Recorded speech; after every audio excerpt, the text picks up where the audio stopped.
The last passenger. One rainy night, 24-year-old Arif was returning home from work on his motorcycle. It was almost 1 a.m., and the highway was nearly empty. As he passed an old bus stop beside a forest, he noticed a young woman standing under the broken shelter. She was completely soaked. Arif stopped. "Where do you want to go?" he asked. The woman quietly gave him an address. It was only 10 minutes away. Arif hesitated, but the rain was getting heavier, so he let her sit behind him. For the first few minutes, neither of them spoke. Then Arif noticed something strange. He couldn't feel her hands holding his shoulders. He looked at the motorcycle mirror. The woman's face was visible, but her eyes were closed. "Are you okay?" Arif asked. No answer. He looked again.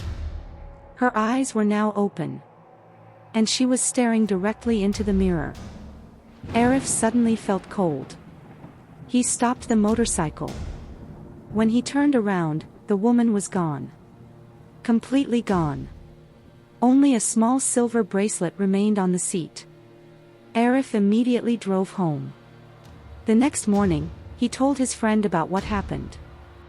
His friend became strangely quiet. "Show me the bracelet."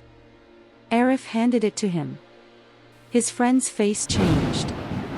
He said, "My cousin had one exactly like this." Arif asked who his cousin was. His friend showed him an old photograph. It was the same woman. She had died 3 years earlier after being hit by a bus at that exact bus stop. Arif couldn't believe it. That evening, he returned to the location with his friend. The bus stop was empty. But they noticed something scratched into the concrete wall. It said, "I still need a ride home." Arif took a picture. When he checked the photograph, his blood ran cold. The woman was standing behind him. His friend wasn't there. Arif turned around. Nobody. Then his phone rang. It was his friend's number. Arif answered. There was only heavy breathing.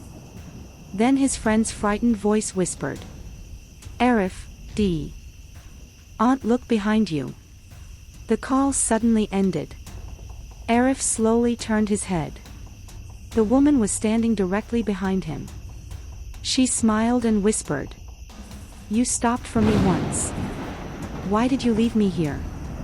The next morning, police found Arif's motorcycle beside the abandoned bus stop.